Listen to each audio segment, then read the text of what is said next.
Hello there. Very proper the way you speak, Caitlin. Well, we are in the UK. Edinburgh, Scotland. We are at the Edinburgh Fringe Festival. Edinburgh. Yeah, I'm going to say it right. That's Sean Patton. That's Caitlin Cook. And this is 5 Words, the podcast. Sean, where are you going to be at the Edinburgh Fringe Festival? Well, actually, where are you going to be? Let me tell the people. Her show is at 5:50 p.m.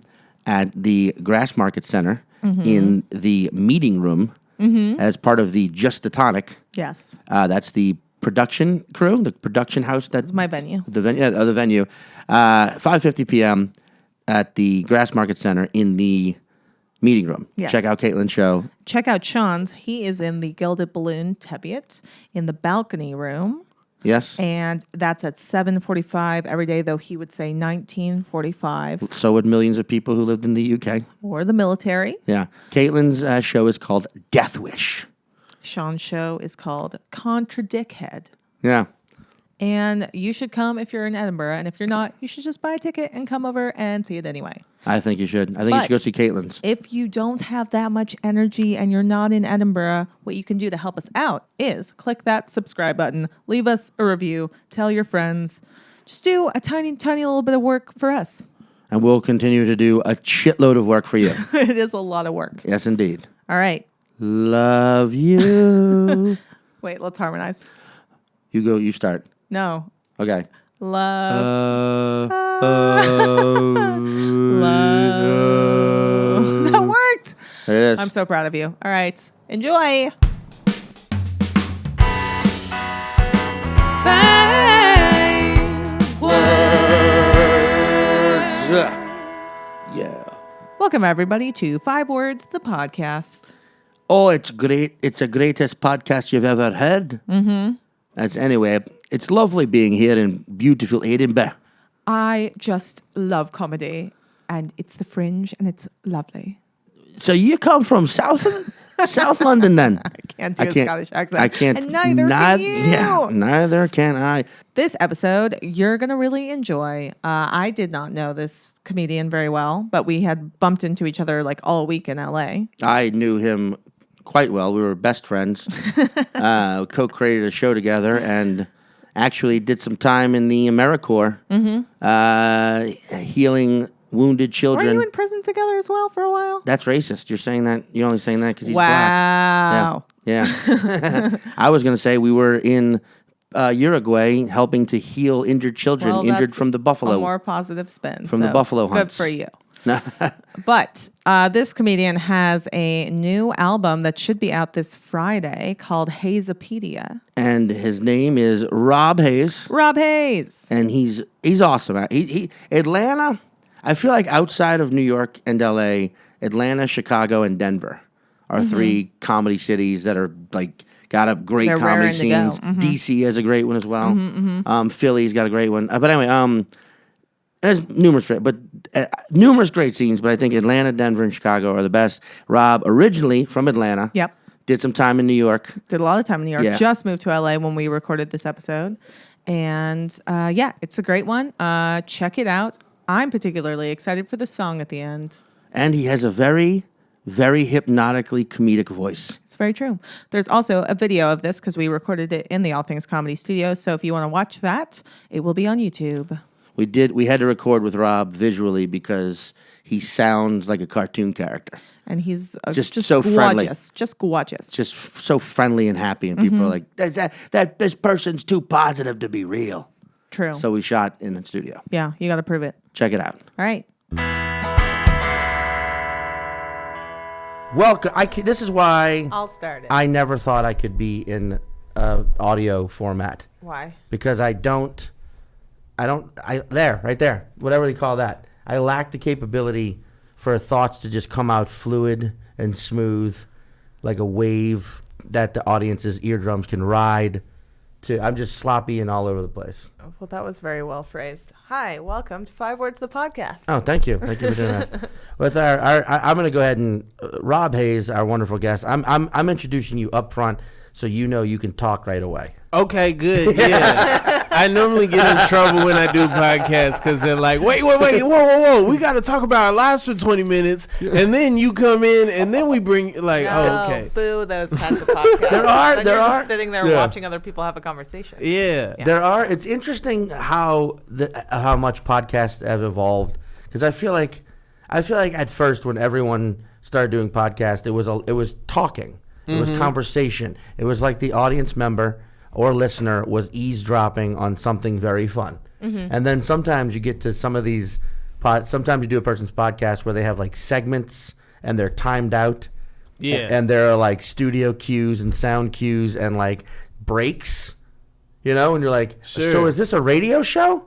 Yeah, there are parts where people talk at the same time and they have like routines and stuff, and it's like, oh man, that's really intricate. It's like history. It's all gonna just repeat itself. And that was, if you still had your DJ app hooked up, that would be where I was like, I'll try and say something. I didn't want to just bring the soundboard onto someone else's podcast. If we're gonna shit on other podcasts with sound cues, we should probably add our own. Hold on. Definitive difference between commenting on and shitting on.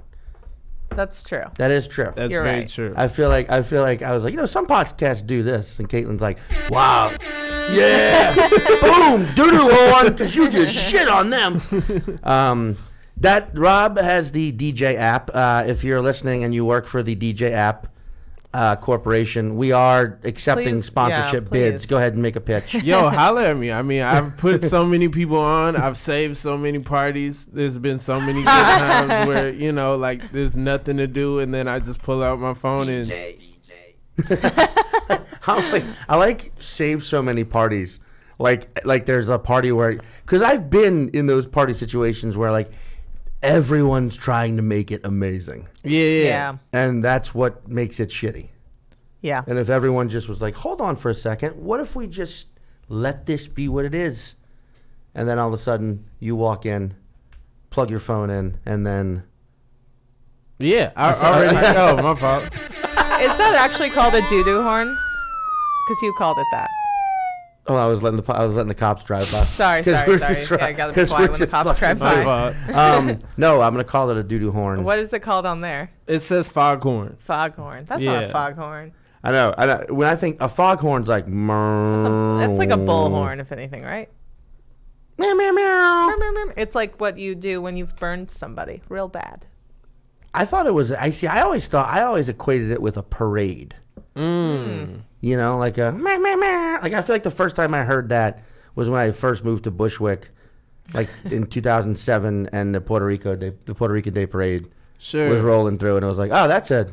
Wah, wah, wah. Yeah, I always thought it was like a reggae thing, like when like they play a song they like or something, and then it just kind of made its way into all of their culture. It just yeah. I feel like I've only heard it at comedy shows. See, okay, wow, that's where it's at now. I am convinced that I was the first person to say it. Like other people had had the DJ play it, but I was the first person to go meow meow meow because I remembered having a bit where I did that on stage. I had to figure out how to say it, so that people got what I was talking about and I didn't sound crazy. And I tried other sounds. And now everywhere I go, I listen to all kind of stuff. People are always doing it all the time. I'm like, yo, that's me. Wait. Play the actual your sound. Bits, man. Now, what's your version? Boom, boom, boom, boom. That's pretty spot on. Yeah, I was thinking it would be more of a bah, bah, bah, but you're right. It's more of a bah, bah, bah. Yo, I mean, I workshopped it. I got it perfect, and then people are like, yo, I'm doing that now. I feel I have no way of proving it. I'm there's no national thing where I did it and it just caught fire. But in my head, I'm like, I figured this out on my own. Yeah. Was it like, well, so you're was it a bunch of white comedians? Because that would make you like the Chuck Berry of sound effects. I mean, I feel like it's across the board, but I feel like it's one of those observations that we all made. I feel like I did the groundwork, and then everybody else was like, yeah, but we all lived that. We all experienced that before you brought it up. Interesting question then. Okay, because that's interesting. Do you feel like when someone uses a very common phrase as a punchline, be it during a set or just in conversation, and it like kills, do you sort of feel like, yeah, but you didn't invent that phrase, you're just using it? Yeah, you know what I'm saying? Yeah. No, it makes me cringe sometimes, depending on how common the phrase is. Yeah, like I can't. This is the bad example, but like someone saying something ignorant and another person going, "I'm gonna go with no," and everyone's like, "Oh!" The you example that crushed came it. to mind was, What? "Bitches be crazy." Yeah. I mean, I haven't heard that said seriously in 5 years. I know, but that's because it became so hacky. But I'm sure the first person that said that was like, "This is a great punchline." Yeah, there was probably plenty of people in the 90s whose punchline was, "You go, girl." Yeah. And it's like, yeah, that's Martin. That's his. You know what's funny is I think of like 38-year-old white managers at like a Outback. You go, girl. Talking to like the one black employee in the room, like, yeah, you go, girl. And it's like, sorry, man, Steven with a V. I was on the street the other day, and this guy, he needed to get past me, and he patted me on the back. He was like, "Excuse me, brother, man." And I was What? like, I didn't have enough time to think of like a response, because I'm like, you don't say that to white people. I know you don't. I know you don't say, "Excuse me, brother, man." Like, brother already happens to me from white people way more than they never call each other brother. But then me, it's like, "What's going on, brother?" Or, "Excuse me, brother." Or, I'm always their brother. But brother man just sounds like it's just an extreme. Like I'm like, okay, I have to watch out for this person, because like, what are they overcompensating for? It feels so weirdly formal. Like you went from like bro to brother man. Brother Like, man. That's so weird. Yeah, Dude, that is. I mean, you're Atlanta. Mm-hmm. So I think you and I experienced this similarly, in the sense that that was a thing I think a lot of white people were like conditioned to do as a sign of being not racist. Sure. Was like, hey, when you're talking to black people, consider speaking their lingo quite a bit. You know what I'm saying, Holmes? You know what I mean, homie? You know, it would be like that kind of shit where you're like, because I heard that all my life growing up. You know, like when white people start talking to black people, I'm like, "Oh, yo, what's up? Hey, dude, what's up? What's up, G? Hey, he's my homie, See, man." now that feels more racist. It is. Yeah. Well, it depends on the setting. Cause like, okay, if we're in high school, right, and I got to see you every day, and you do that, you know, maybe I get that, and especially in like, you know, a different time period. But like now, a complete stranger. And you just like, I'm gonna just, you know, and also I'm in a white space. I'm the only black person in this space. Right. And you're calling me, you know, I see you talking to everybody else. All right, see you later, man. All right, man. All right, man. All right, brother. It's like, what? Yeah. There isn't insecurity to that. I mean, there's a type of person that does that. That will be like, "Oh, yo, man, what's up, dude? You want to puff a blunt or what?" And you're like, you never asked me to puff a blunt. Yeah. But now Rob's here and you want to puff a blunt. And around me, you'll say like dabs. You want to do some dabs? And you're like, what? Is Rob not sophisticated enough to know the difference between a blunt? Well, if you pull out a blowtorch, I'm out. Yeah, exactly. Once again, I'm just throwing this out there, not into dabs. I think it's too much. Just smoke the weed. But if you give me an option between a blunt and a glass pipe, I'm taking the bowl all day. Yeah, because you're not going to cough for 35 minutes. Yeah. I'm not sophisticated enough to know what a dab is. I think it's like condensed THC, like cooked down. Oh, I feel like it's like the condensed milk of THC. It's crackish. Yeah, Okay. yeah. It's like it's like yellow and condensed, and you got to have a blowtorch. You have to have a blowtorch To heat it I've up. seen this. Yeah. It is crackish. It just takes You're right. a little bit for like the videos I've watched online. People have fallen asleep instantly, Wow. and Okay. I Why? don't need that. Yeah. Just go to sleep. Yeah, just go to sleep. Some people though, like some people, I think, like if I get drunk or high at all, and that's pretty much all I do these days. I just want to enjoy myself in a less than restricted way. Does that make sense? Like I just want to have fun. You do not drink, right? I rarely drink. I go back and forth. I Right. rarely drink, but I can have fun without drinking. I could be myself without drinking. Totally. You should write a book. I need it just a little bit, but I know people, as do you, who like to them it's like, oh, if I'm gonna drink, I want to get blackout fucked up. Like if I'm gonna smoke weed, I want to get incapacitatedly high. Yeah. You know, if I do shrooms or any psychedelic, I want to freak out and y'all have to find me somewhere on a roof with a pellet gun. Like that happened once. Then that wasn't me. It was just a guy I know. I don't know why I'm telling you about it. There's two extremes with that person. There's Yeah. the person like that like their life is in shambles. Yeah. And yeah. then there's the other person like that who's the hard worker, super successful, and like when they let loose, get out of the way. Yeah. Yeah. I feel like there's even a diversion or like a third that's their life is so in a bubble and boring Yeah. that even they realize it, and this is how they That's break. how they shake it up. Yeah. I feel like I understand the people that work really hard that like just live on the extreme of like get out of their way. But I mean, that's the fucking.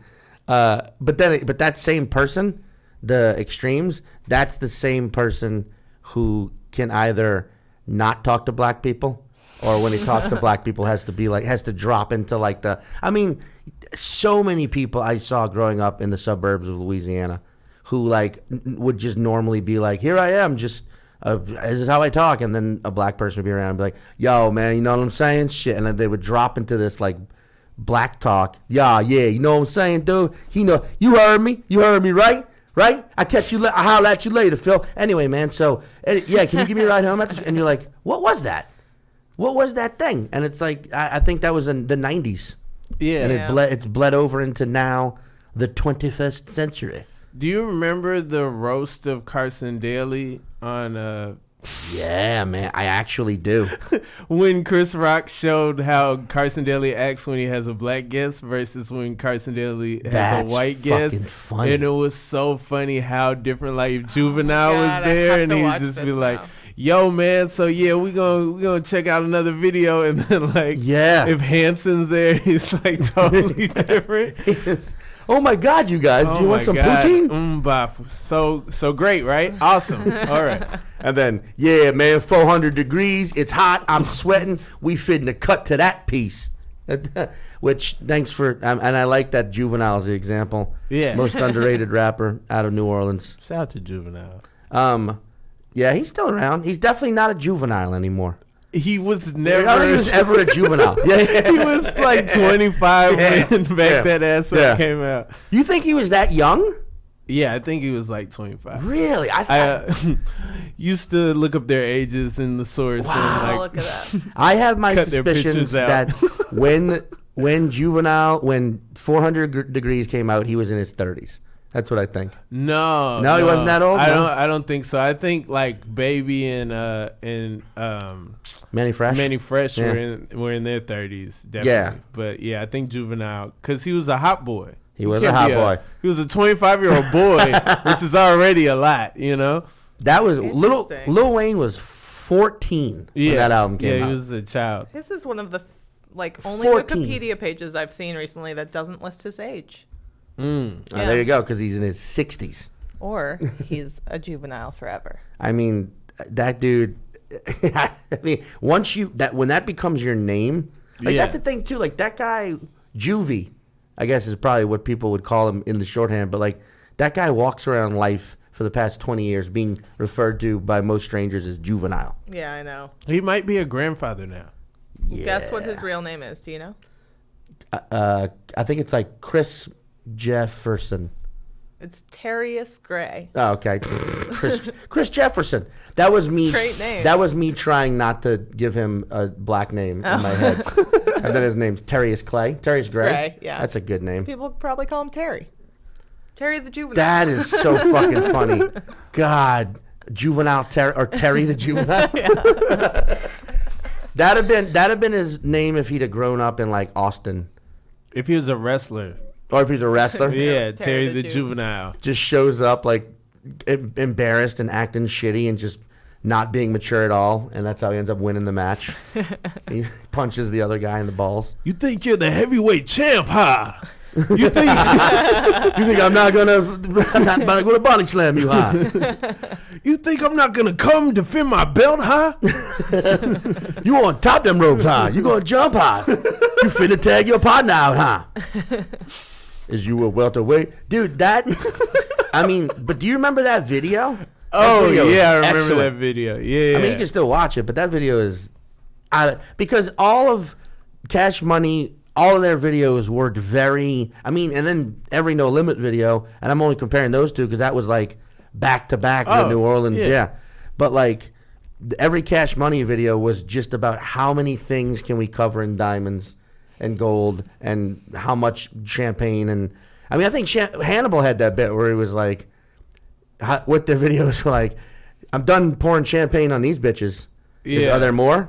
Yeah, the continued video. Yeah. Oh, what's gonna happen next? Yeah. Hannibal's bit was hilarious. But like, and then Juvenile's video was just like, wait, what? This is beautiful. Yeah, all those videos are just like the most messed up living situations. Yeah. People in white tees. Oh yeah. And then like jewelry in every car in Motor Trend magazine. Yeah. It was just like, oh, PT Cruisers, Plymouth Prowler, like just like Escalades. Yeah. Like whatever got the J.D. Power and Associates Award was in the video. Navigator. You know? Yeah. And then all of a sudden, Juvenile's video is like, oh, there's people hanging out in the projects and looks kind of desolate, and he's dancing with no shirt on in front of graffiti while cops. It's very art for the time. I mean, no one was doing videos like that back then. Yeah. No one cared to. And then all of a sudden it was like, wow, this is like an NYU film grad came in here and was like, can I shoot your video? I'll take care of the budget. I'll do it. It wasn't until I went to New Orleans for the first time I realized how hot it is in New Orleans. Very and hot. I was like, oh, white tees are like a necessity. Yeah. Like the color would be painful. Like, it's so hot here. Dude. I never thought about it like that. That's so true, though. Oh, yeah. Yeah. Oh, absolutely.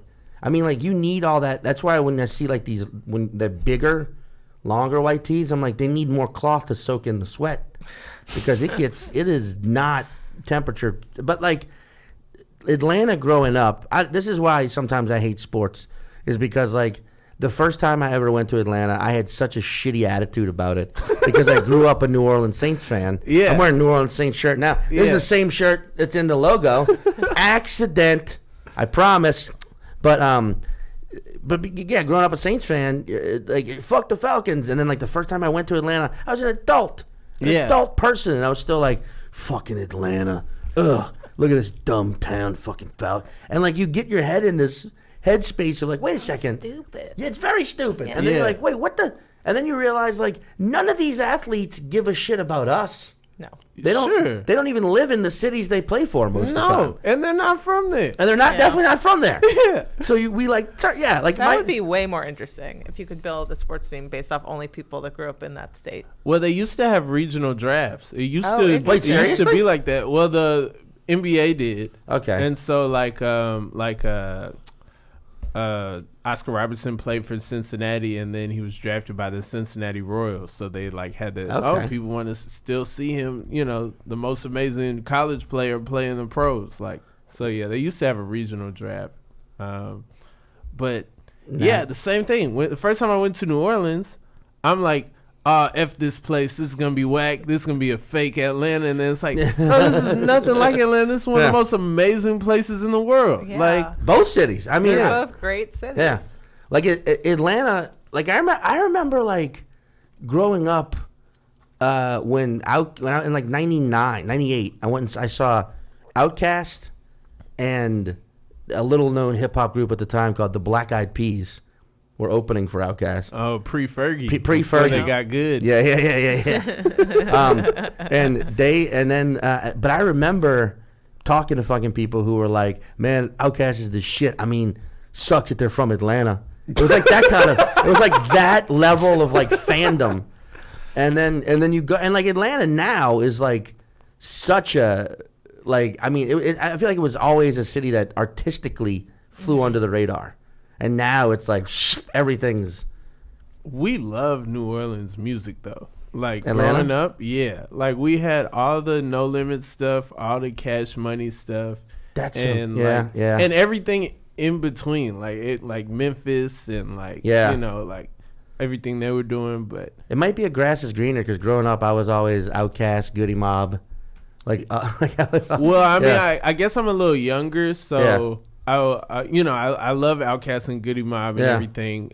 But they I don't know when No Limits got started, and it was crazy. And then Cash Money, I was so serious. I had a Cash Money Records chain I would wear to like middle school.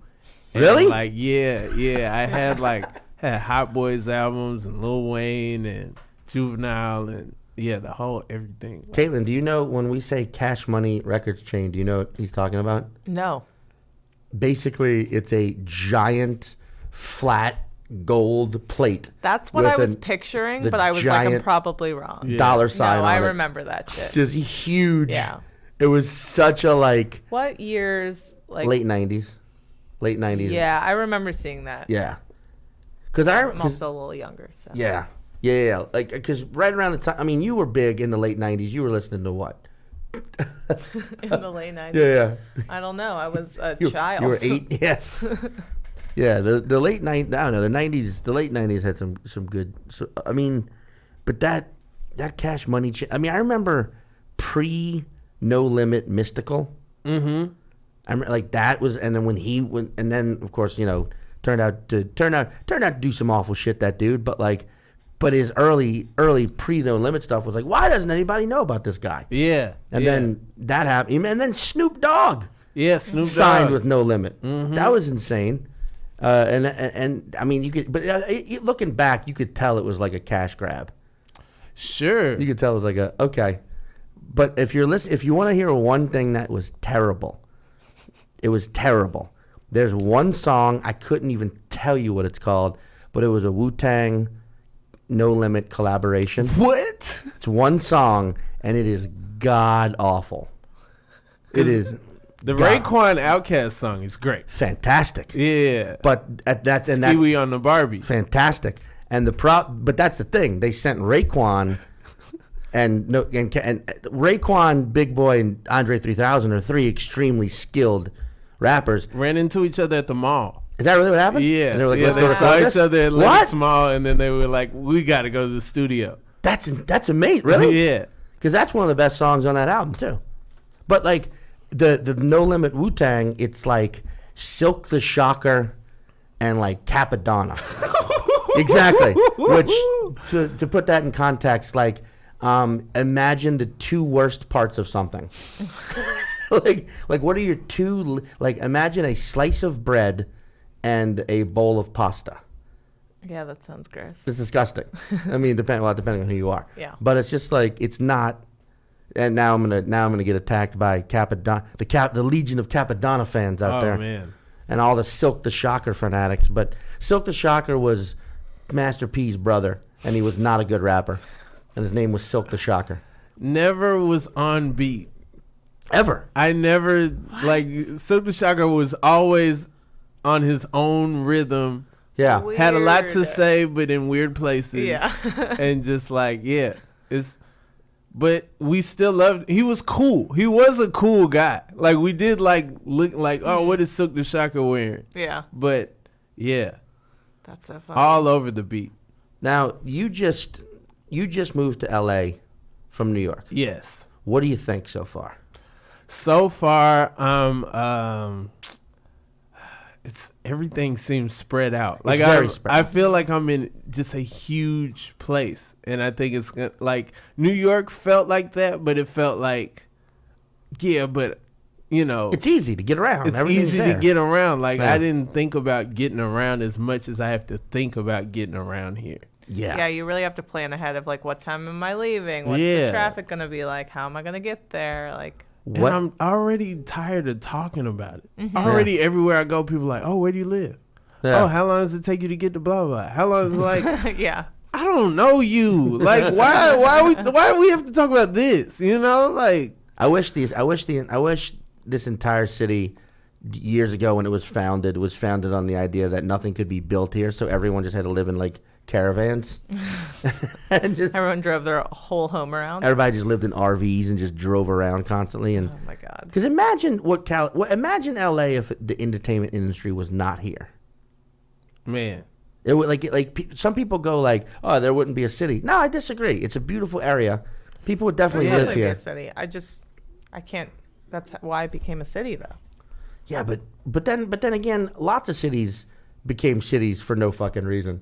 Like why does Phoenix exist?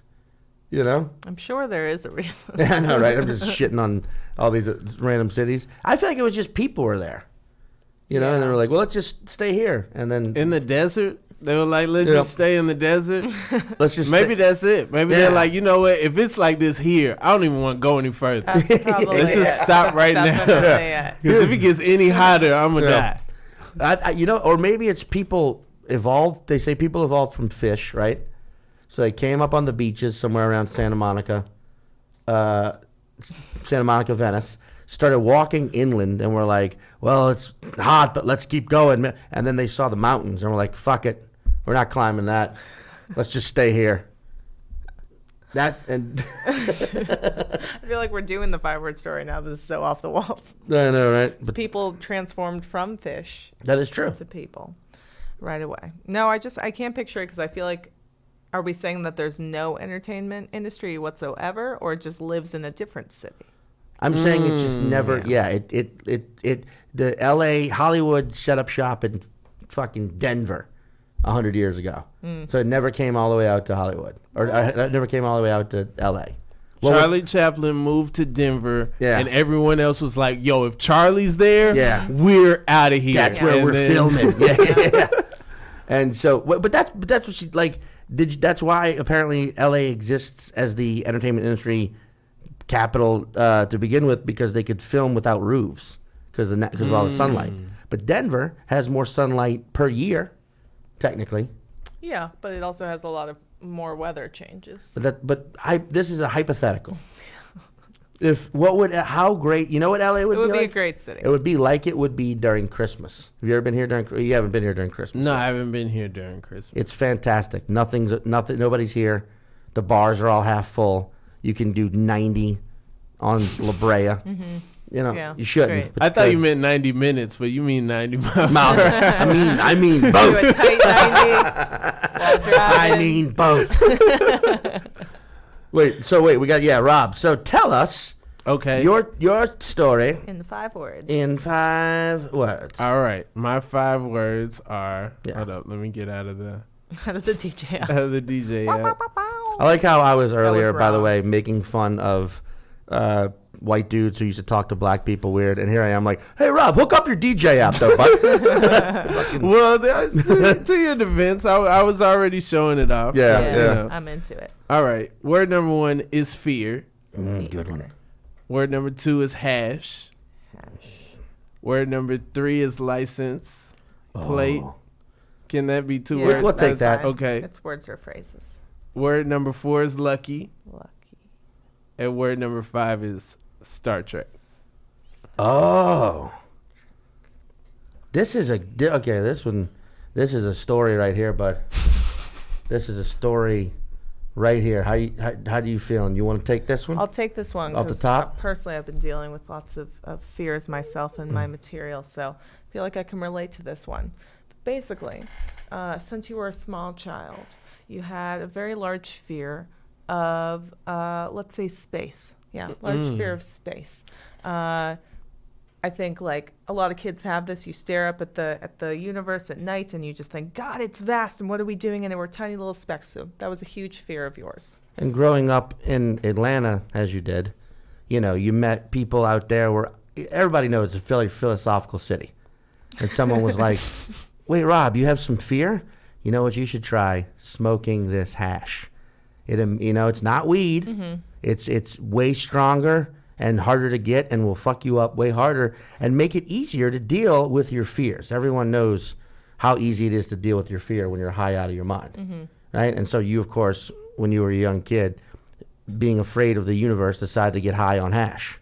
Right? Yes. So one time while you were high on hash, a bunch of your friends, you're about a teenager at this point, you decide that you're going to start collecting license plates off some parked cars, which is illegal but very fun to do. It's a hobby. It's a hobby a lot of Yeah. people have. So you guys started doing that on a regular basis. Every time you'd go out, you'd smoke hash, you'd try and steal a license plate off a car.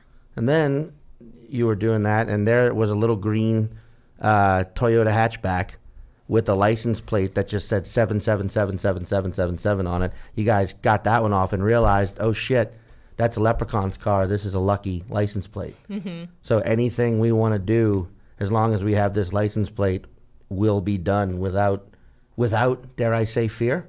Without fear. Yeah. Yeah. And what you ended up doing is sneaking in to see Star Trek, the movie. There it is. That's your story. You were afraid of the world. You got high on hash, decided to take up the hobby of boosting license plates, stole a Leprechaun's license plate, and used the luck from it to sneak in to see Star Trek the movie because you were kids and you didn't realize there was more you could have done with that license Very plate. true. Did we nail it? You guys, you guys got real close in some parts, and then some parts are like not so close. You know. Okay, fair enough. What's the real story? Okay. Well, first of all, I'm afraid of everything. Oh, me too. So like most things scare me. I'm like I'm afraid of dogs. I'm afraid of fireworks.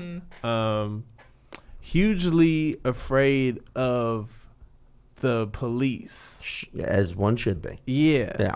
And kind of like Not in a good way, I say that either. the minute I started driving, I started getting pulled over all the time. Yeah. And it's like kind of caused me to be like, you know, like always whenever I'm driving, looking behind me, thinking like I want to be ready. Right. You know, if the police are like behind me.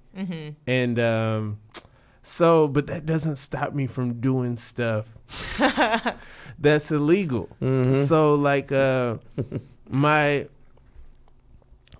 dad, my car was registered in Athens when I went to University of Georgia. Ah, good town. And Yeah. so then when I came to Atlanta and started doing stand-up, my dad was like, don't switch your car registration to Atlanta because then you're going to have to get emissions for your car. Me thinking, oh, emissions is like they're going to like have to build a whole nother car, not knowing like how cheap it is to get your like car fixed for fixed for like you know Yeah. yeah Carbon emissions or whatever. Yeah. Me thinking, oh, that's gonna be the most money ever. I'm like, yeah, so let me keep it registered in Athens. Right. My old apartment in Athens, they wouldn't let me get like mail after I stopped living there. So you could register online your car, but you couldn't like I couldn't get the sticker. So I had a license plate that was like, if it scanned, it would be like, oh, he's good, but it wouldn't have the sticker on there. Got it. And so I was fine for a long time. And so there was a whole era in Atlanta comedy where everybody was on hash pills. Hash pills? Yeah, there was a guy who figured out how to put hash in like a little pill. And you would take the pill. And so, yeah, you would take the pill. And Time then, like, released an hash. hour later, you would be high beyond like your mind. Yeah, you're not supposed to eat hash, I think. No. Yeah. And Unless it's corned beef hash. We would take it. Like one time I took it and went to see Kevin Hart laugh at my pain. And it didn't hit until I was out of the theater. Oh, like I watched the whole movie and then I'm in the parking lot like losing my mind. Like laughing? Like, that was the Like greatest thing I've laughing, ever-" but also like, no, I have to drive now. Like this is the worst. Oh. So, and then like your whole day is ruined after that. So, I'm coming from a show. I just got 2 hash pills. I get pulled over. And Wait, did you take both of these? no, I had them. Oh, you just had them. Okay. And the cop comes to my car and he's like, wait, where do you live? Because The license plate? the license plate and my address on my driver's license didn't match. And so I told him, and then he went back to the car. And I was like, that's not good when they like don't say anything and they just leave. Yeah. And so I'm freaking out. I'm like, okay, these are pills. Is that a controlled substance? You know, the little lawyer in your brain is like, oh man, you're going to get way more time if it's in a pill form. So I take both the pills. No. Yes.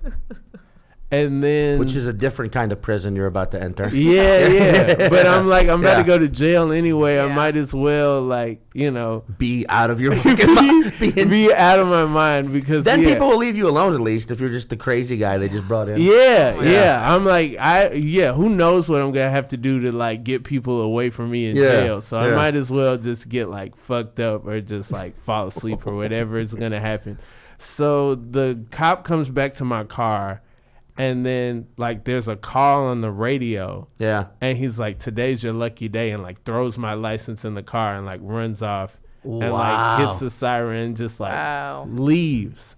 And so I was like, oh, good. Mm-hmm. And so, I made it, and then, like, I drove home. And then, like, when I got home, the hash pills hit. Yeah. And I turned on the TV. And Star Trek The Next Generation was on. And when I tell you, I've never thought about Data so much in my life. The character or the actual everything? Concept of the character, like the actor, like how much he probably like threw everybody off when he sneezed on set and stuff. And just like everything, like how long it took to get the makeup, like who came up with Data, you know, like they didn't have a robot like that in the like original Star Trek, you know, just like I'm locked in on Data. I'm like looking at Data's Wikipedia page and I'm reading Reddit on Data. Like if any Data on Data, oh, I'm in. Like you were looking up Data on Data. Yeah.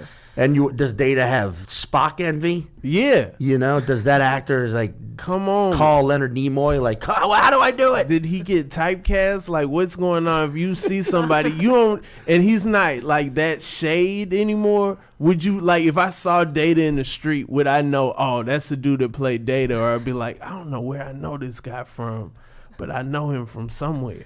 Oh, I would pay so much, not even just money, blood, anything to be in your presence the moment you saw that actor and that's Data. Just for the initial look in your face of like the like remembering like how high you are. This happened. Data. This happened last week. I was in a party and I saw this dude. I was like, yo, I went to high school with him. He looks different. I almost went up to him, and then I was like, oh, that's the dude from Snowfall. Like, I've never met him. I just binge watched his show, and now I'm like, oh, I know him. I mean, dude, that's actually a good tactic for if you want to approach someone you're a fan of. Just walk up and be like, man, we went to high school together, right? Yeah. And then they'll be like, I'm not sure. And then just be like, what was your name? And then they tell you, and you're like, and they're like, Keanu Reeves. Keanu Reeves. Oh, man. Keanu Reeves. Okay, I thought you were my friend Jeff. But hey, by the way, I'm a huge fan of your work. I bet that happens to famous people a lot. Or like character actors. Yeah, you feel like you know them. It's got to be a certain type of famous person. Because if they're too famous, then it's like, everybody come on. You didn't go to high school with Rihanna. She didn't go to high school. But then that's also funny when you like hear celebrities talk. Like sometimes I've read these interviews with celebrities where they talk about how annoying it could be to be recognized. Or like I know, you know, we all know a couple people who've like gotten to a level where they get recognized. And sometimes they talk about how annoying it is. It's like, but you knew what you were getting into when you signed up for this. Yeah. You knew that was a possibility. Like, I think that understand, like, people who are like, oh, God, I fucking hate it. And I'm like, well, then why are you doing it? You could have done anything else. Counterpoint, though. What? There are things that you've done that you hate it when people recognize you from those. Yeah, but when they do recognize me, I'm very like, hey. Yeah. Like I'm friendly about it. I'm talking about people who act like those people who recognize them are the biggest cocksuckers in the world. Fuck that. And there's and which again, 21st century, nothing wrong with being a cocksucker. Okay? I've been watching Deadwood lately. Have you ever watched that show? No. Caitlin has never. Have you never watched it? If there's a show called you know about Deadwood. It's The about Western- trees in the wintertime. Exactly. There's just one guy going from tree to tree like, fuck! I was going to build a treehouse in this one. That's hilarious. Wait, Deadwood, just every show that's about the literal title. Wait, What would be the most interesting show? I'm trying to think. Breaking Bad would just be, well, I don't, It's the guys that try to get the slang term bad. broke this. Yeah, it's like, no. It means good now. Like, yeah. come on, baby, 1983. Let's go. Let's be good. Yeah. Game of Thrones would just be about toilets. Yeah. It's fun. Girls, actually about dudes. No, did I go too far? Yeah, I did. No, that's a dude. First of all, that's definitely crazy because I've had cops pull me over where I give them my license and like can't find the registration because I'm Okay. driving because I'll be like back I'll be back in Louisiana in New Orleans and like driving my mom's car or something. This happened with my sister's car actually. I got pulled over. I just couldn't find. I was like, I assumed it'd be in here. It was like 1 a.m. I wasn't fucked up. I was just ran a stop sign or something. But it was a thing of like, I just don't know where her shit is and I can't call her, and I couldn't find it. And the dude just did nothing. He was just like, all right, well, just you missed the stop sign. Just be careful about that. And then so it's like the Yeah. idea that you had a license and a license plate, and he was still like, well, I got to check this out. Yeah, no, Yeah. like, Yeah. and at night to see, like, the sticker was missing, like, he was just ready to. Dude, I was in a car with a comedian from Asheville who also lived in Atlanta, whose name I won't say because I don't know if she wants me telling this story. She Whatever. really narrowed it Yeah. down. Yeah. Wait, but a wonderful Asian comedian who's She's from Asheville, lovely. who lived in Atlanta for a while. Her name's Minori Hines. I'm not gonna- Oh, Yeah. you should let me guess. Yeah. Do you know Minori? Yeah. All right. So we were in Asheville leaving a bar, and she turned down she just turned left onto a one-way street. Mm-hmm. Just mistake. And cops pulled up on us from both sides. Right? Because it was like late, and we were leaving the peach tree, or what's it called in Asheville? The orange peel. So we were Okay. like leaving a bar, and she pulled in, and she was like, "Hold on," and she just got out of the car and like waved at the cops and was like, "I'm sorry, so sorry." And they still came over to her, and she was like, "I'm so sorry, I just didn't see the turn." And they were like, "Have you been drinking?" She's like, "No, my bad." And they're like, "All right, we'll just back out, you'll be fine." So like, again, drove into a one-way street. Yep. I would have never got out and waved. Ever. Got out and waved. Yo, She got out and just Oh my waved. It God. was That's insane. just pure. All of those stories is just pure cop racism right there. Have you ever been pulled over? You don't like Caitlin. Have you ever been pulled over and had to be like, "I'm sorry"? No, but I don't drive. Yeah, my sisters are both really good at like now I'm just blowing up their spot, giving away their secrets, but they're both really good at when getting pulled over. Like, "I'm so sorry, officer.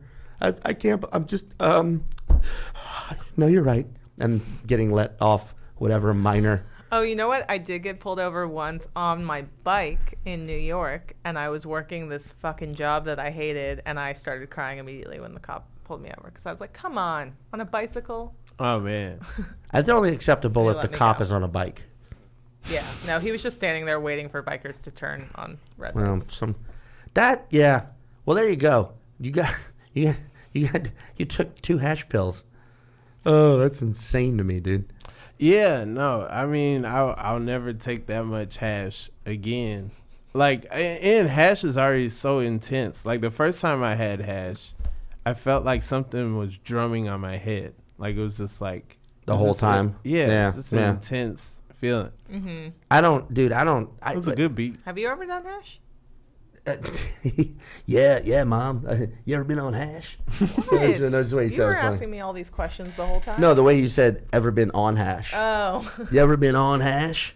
Yeah, I smoked hash in London, in like a Oh yeah, they have a lot more hash over there. They do the I can forget what they call them, but when they mix it with tobacco, they'll roll a cigarette and just put like little balls of hash in there. Is that still a spliff?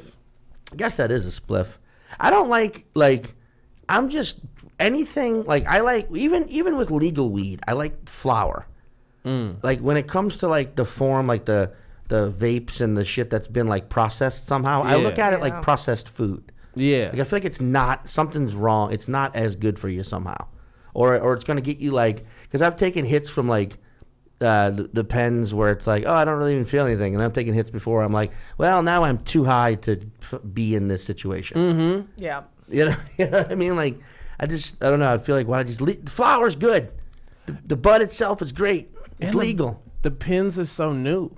And they still don't know. You know, like the generation, the first cigarettes generation. Yeah. Like we're gonna be like that with the pens. It's like, oh, why did y'all do this? Well, it was cool. It was in the movies, and I don't know, like it was like smoking a robot. I don't know. So it was it was like smoking a robot. It was legal. Like, yeah, but it turns out that's what caused racism. Was the vape, something about the way the vape worked. Yeah, they just linked vaping to, I've been trying to remember, some back problem, something. Some discs. I don't know. I can say this, based on what you told us, how much you got into data, watching Star Trek, I feel like maybe you have that sort of mind where we give you 2 hash pills, and if there's something that really needs to be figured out, we just present it to you in like some movie where it's like, hey, this is a movie, what's a movie about a real social issue right now? I can't think of a good one. Moonlight. There you go. Watch Moonlight. See this poor kid growing up gay? How can Rob focus on this and figure out how we can be more open-minded? You might have that data processing mind. That's interesting. Yeah. I might have to try that. I might have to watch like get super high and then watch something. Or like watch a documentary about homelessness. And be like, I figured out how we can crack this problem. Yeah, you go binge watch Michael Moore's catalog. Dude. You can make a whole series on this. Rob saves the world. Yeah. Yeah. By All he taking hash needs. pills. Yeah. All he needs is 2 magical pills. That's all I need, you know. But I won't sleep. Yeah. It's like the brain works in weird ways like that, where it's like, but he can't know he's doing it, so it's got to be set up the exact same way every time. Someone's got to give him to him at a party or after a comedy show, get him to drive, pull him over. The cop's got to be in on it. He's got to trick himself into taking the pill. But whatever he watches, he's going to become obsessed with. Hell yeah. But That'll then be again, great. I don't know if you figured out anything about data. Yeah, no, I didn't build a data. Like, I don't have my own robot. Yeah, then again, I guess you didn't actually. I didn't beam myself here, no. Yeah. Well, but going back to the top of the conversation, someone please get high enough to invent the idea of beaming from one place to another and then solve Los Angeles. Oh my God. That'd be so great. We just The beam. ultimate. Where can we find you? Oh man, In the world. you'll never find me. That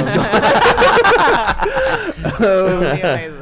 No, I'm on Twitter at Robert is the man. I'm on Instagram at Rob Haze. Got stuff on YouTube. You should can definitely check out. Yeah, we did that Comedy Central featured thing for Instagram. I got an album coming out when? in August Cool. Where'd Middle you of August. where'd you record it? in San Francisco. At the Punchline? No, Dr. at the Hideout. The Hideout. Yeah. Wait, it's coming out. What date? August No, what? the setup. The setup. The Hideout's in Chicago. I'm tripping. Yeah, I was Yeah. like, I know the hideout. Yeah, but the Chicago's setup. one. In my head just now, I was like, did they switch? the venues They beamed moved? Yeah. to each other's locations. Wait, do you know what date it's coming out? I believe I haven't said it anywhere before. Do it. Exclusive. Do it. August 16th. August 16th. Cool. What's Good it You called? gotta say it with a question mark because it might change. All right. What's it called? Do you know? It's called Hazopedia. Hazopedia. Yeah. Is there a record label Yes, Blonde Medicine. on Blonde Medicine? Mm-hmm. We're gonna this we'll make sure this episode will push it up so it gets released before that. Yep. Okay. Extra promo. Buy Rob's album. Absolutely see him live. He is one of the best. And I'm sad he's living in LA now because we're gonna miss him in New York. But then that's just how it goes. Yep. Yeah. You know. And who knows? I might get something. I might end up, coming back to New York. Or, We're all bi-coastal now. I mean, Yeah. truthfully, the first thing they will do when they invent beaming will be set up between New York and LA. yes. yeah. 'Cause people who live in both those cities bounce back and forth, and we'll just be beaming, catch each other in the beam sphere. There's going to be a line first. Yeah. Like, first you got to go to a place and wait in Yes. line, and the line is going to be ridiculous. And you're gonna have to register. Yeah. And people can pay more for like TSA pre-line. TSA pre-beam. Like, beam. yeah. Boost Pre-beam. up. Like beaming alone. You know what it'll be? It'll be paying to beam alone. Or if you don't want to pay that, there's like coach beaming, Oh yeah. where you beam with like 20 people. And you Oh, land no. like Yeah. in like Union Station in LA.